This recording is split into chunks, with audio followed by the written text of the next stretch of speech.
Okay YouTube, Christine here, Skinny Brick to Be. Thought I'd try something a bit different today. An update for you. I don't know, I think it's week 42 and 43. Might be feel 44. Lost track. Anyway, a long time since I've done a body shot, so I thought, right, well okay, I'll do one.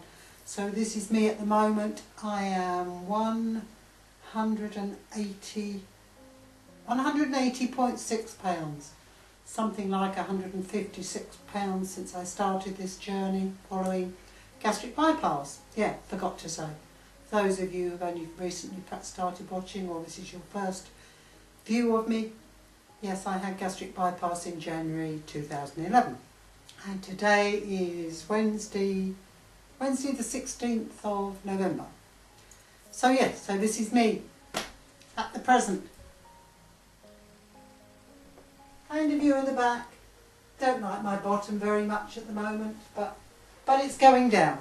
So anyway, so that's me. Right, okay, sitting now. A bit more comfortable. Okay, so what's been happening to me? I've just come back from the hospital. I saw the consultant there about my numb feet. I've had numb feet for several months now and sort of loss of balance. Sorry, just move the camera a bit. And yes, he sort of said that yes, I have got a loss of balance. Well, I knew that anyway, and that my feet were numb, and I knew that. But as to the cause, he's not quite sure at the moment.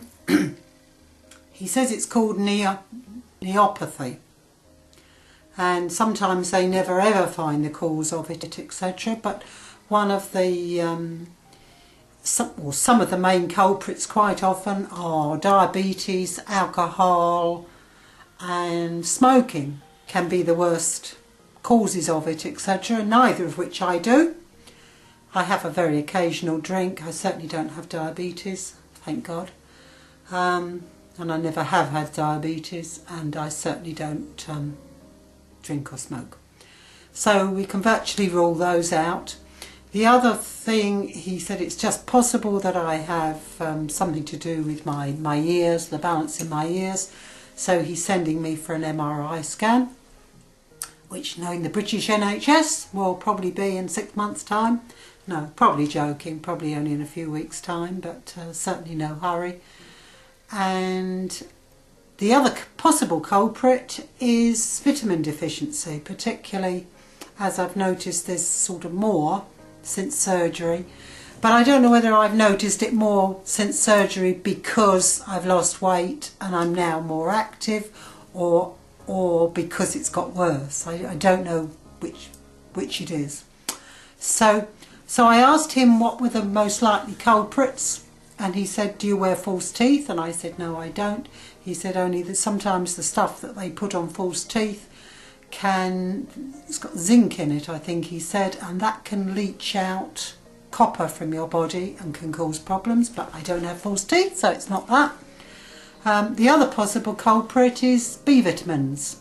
I said, well, I had a recent blood test only in September to check my B vitamins, etc., and they all came back, at good levels, etc. But he wants me to do some more blood tests just in case, because in fact the day they tested me for my B12, they actually gave me a B12 injection, which I queried it at the time, should you be giving me the injection first and then doing the blood test? Does it not reflect in the results? So it is just possible, but it might not be B12, it might be one of the other B vitamins. I think, I can't remember, is it B6? Might possibly be more of a culprit. But I'm not fantastically up on all the vitamins, etc. But anyway, I'm not going to die of it apparently, so I've just got to put up with it, certainly for the time being, and maybe for the rest of my life.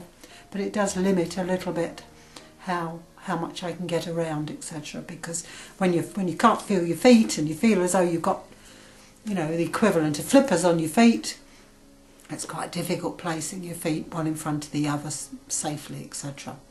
And rough ground is really bad for me. But diet-wise, lifestyle-wise, I'm doing fine. Last week, my weighing day's Tuesdays, and the week before last I lost 2.2 pounds, and this week I only lost 0.2 of a pound. But that sort of swings and roundabouts, and so I think I did very well the week before, so I'm quite happy this week. And I do also think there was a bit of fluid retention this week for one reason or another. But food, I'm eating well. I've just tried some, we bought my son a juice extractor, and he wants to do a particular health kick of drinking fresh carrot juice and apple juice and things like that. Well, I tried juicing some of my cooking apples, and that was absolutely gorgeous. And then I thought, well, I know I've got a raw beetroot in there, I'll do that. Don't like beetroot juice. I love beetroot, but I definitely don't like beetroot juice, and neither did my stomach.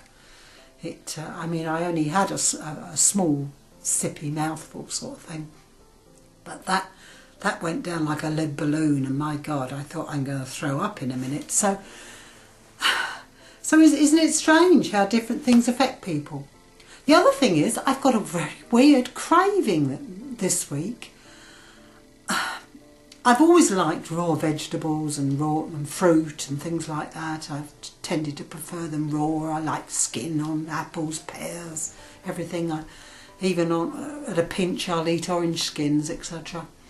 But I've got a craving for raw cabbage. Now, why would I have a craving for... What is there in cabbage that I've got a craving for?